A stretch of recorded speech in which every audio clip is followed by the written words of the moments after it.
Hi everybody, happy Sunday, hope you're all doing well and you've had a good week. Not going to be an overly long video, she says. Said that before and it's been like 12 minutes long and I like to do short and concise, but we'll see how it goes. See how much I can ramble. Yeah, I've got 3 completed things to show you. 1 work in progress and something that I am working on, which is why I haven't done too many actual little bits and pieces, which I will explain at the end, because I know some people just like to see the crafty things and then move on, which is absolutely fine. I get that. I don't do it myself, I like to watch the whole video, but you never know. So yeah, we'll get straight into it. So the first thing that I have completed is 4 of these, which is a little heart, which I'm going to be sending off to London tomorrow. It's Sunday today, so Monday tomorrow. Yeah, so 4 of those. And they are a Happy Berry crochet pattern, and I will link them below, and that's just using a red from Poundland. It can be a bit orange on camera, but it's a very nice red. So yeah, so that's the first thing that I have completed. The second thing is 2 little snails. I said I was going to make some snails. And these again are a Happy Berry crochet pattern, and the body is just I think it's a Poundland again, cream. The shell is King Coral Riot, the same riot that I used for the octopuses and the turtles. Did I use them for yes, I did, for 2 of the turtles. And then again, I've just drawn the eyes on because I don't need to sew anything extra that I don't have to. And my plan is to make some more in this, which has a name that I can't remember. If I find out the name, then I will link it below. But I thought I could have an army of snails as well as an army of turtles, because I really like it. You remember I made a virus shawl in this and I wasn't overly keen, but I will tell you what, it has grown on me. For small projects, like the snails and the turtles, I love it. For a big project, I'm a bit like, But I'm getting there. It is growing on me. So yeah, so that's my plan for those. And then the last thing that I have completed is my called midwife blanket, which I am in love with, and we actually have a family friend who is due a baby any day now. So I think that's probably where this is going to end up. It ended up using just over 200 grams, and I think the reason that it was just over rather than 200 was because I had to use 5 balls. I had 3 that I bought specifically for it, thinking that that would be enough. So I used that for the main part.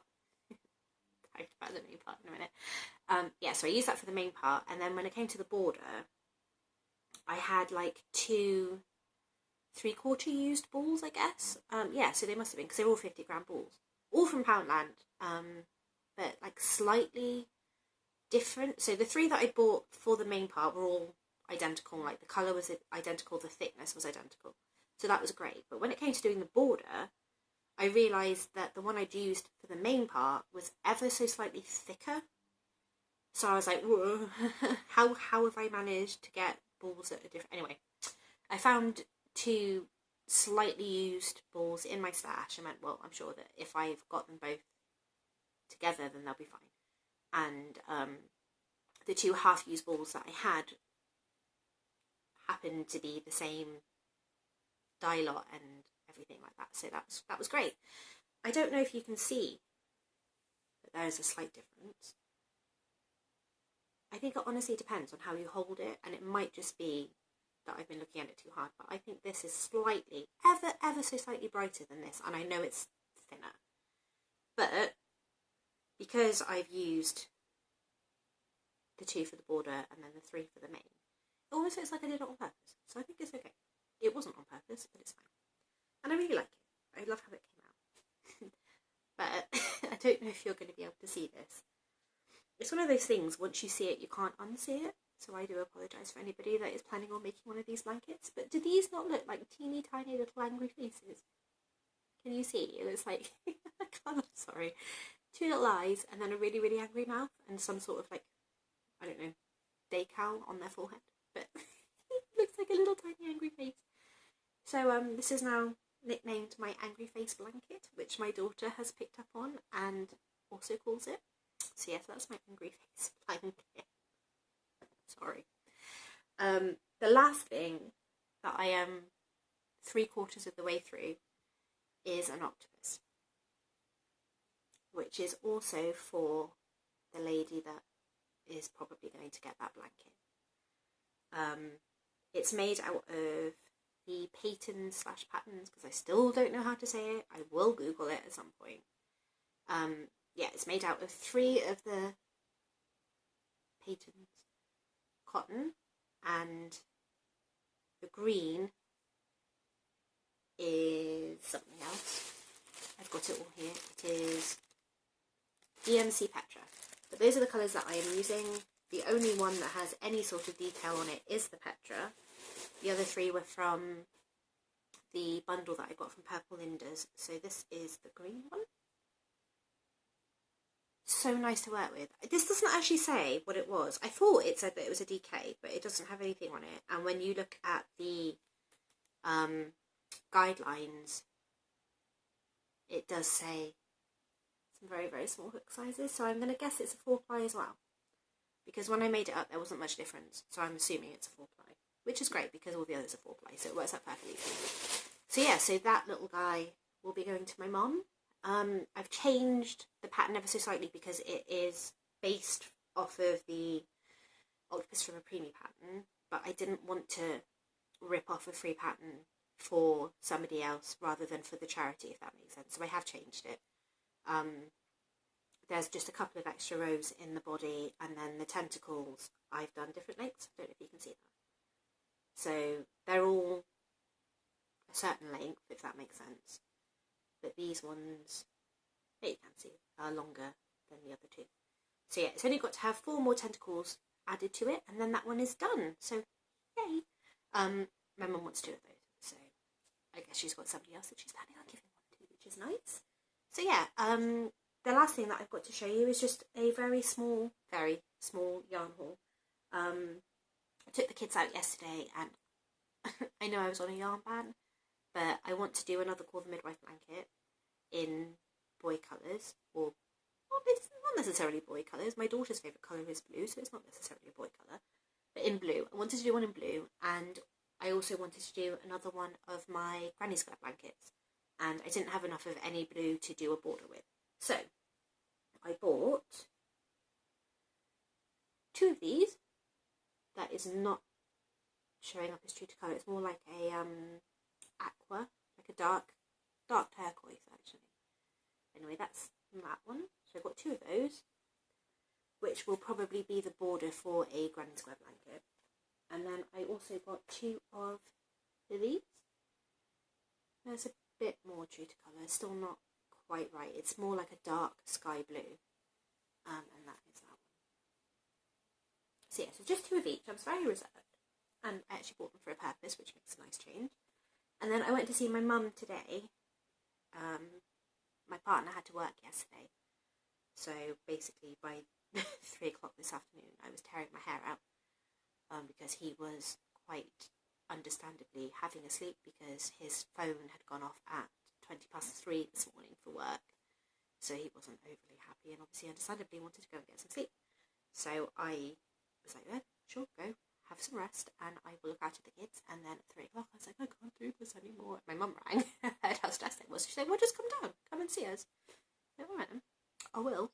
But I'm just warning you that my kids are not in the best mood, which I think she kind of gathered pretty quickly. But anyway, long story long, went down, and she had been to my favourite yarn shop without me. For a friend, she'd gone to get her some knitting needles and some yarn because she wanted to. Basically, she thinks she's getting arthritis and she wanted to loosen up all of her ligaments and phalanges, if you like, and thought that knitting would be the best way to do it. And she's in London, so she asked my mum to go and get her some bits and pieces and to send them up. So my mum very kindly did, and she picked up the thing I'm about to show you and realised she couldn't fit it in the envelope that she had taken with her. So I got it, and it's lovely. It's a Woolcraft Pebble Chunky. It's 200 grams. And it is that one.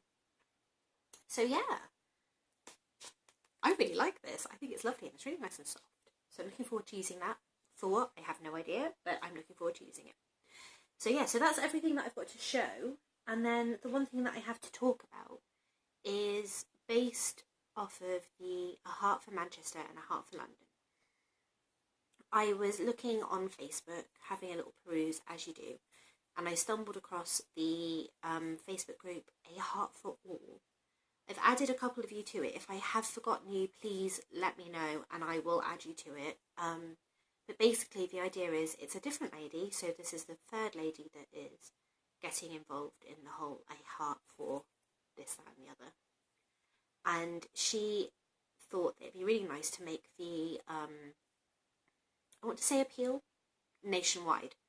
So she is asking for volunteers and coordinators, if you like, to run this campaign in various cities across the country. There was none for where I live, so I volunteered. I'm not a PR. I've never worked for anybody other than small companies where it's all in-house. So why I decided to do this, I'm still not quite sure. But like I said, there was nobody doing anything anywhere near where I live, and I thought, well, you know, I live in a village in a big district, if you like. So I live in Devon, and the area that I'm going to be coordinating this is in Plymouth. So if I have any followers that are in the southwest and would like to be involved, please private message me on here. If you've got me on Instagram, message me on Instagram, or if you've got me on Facebook, message me on Facebook. I'm going to share the link to the webpage, Facebook group even. I haven't done a lot to it because I'm still waiting to hear back from various people. There is a surprising amount that goes into this. You have to get permission from everybody, like the council, the police, the highway patrol, which I didn't even think of. But I'm very, very fortunate. I have a friend that owns an event, not an event company. They don't actually hold events, but they document them all and photograph everything for Plymouth. Basically just to like raise awareness and to promote various events that are upcoming. So yes, I'm very lucky that I have this friend, and he has been an absolute godsend. He's given me all the email addresses that I need, and he has basically tried to bring as much awareness to the cause as he possibly can, not really understanding it. But yeah, so I just thought I would mention it on here. I don't think I've done a very good job of explaining. I'm so sorry, I'm very tired. I haven't done a very good job of explaining myself, but like I said, I will link all the pages to everything below. And if anybody would like to be involved, that would be fantastic. So yeah, basically from now until some point in July, I'm going to be making a heck of a lot of hearts because it is the same idea. So, like I said, it's supposed to be a nationwide campaign to support London and Manchester and just to spread a bit of love, really. So yeah, so if, like I said, if anybody wants to get involved, I'm sorry I'm repeating myself over and over, but I'm not quite sure what I'm trying to say other than please help. But yeah, so that's all I've really got to say, and like I said, this very short video has turned into a 13-minute long video. But if anybody wants any information about anything, please let me know, and I will see you guys on Wednesday. Hope you have a really, really good week. Hope everybody's staying safe and healthy, and I'll see you later.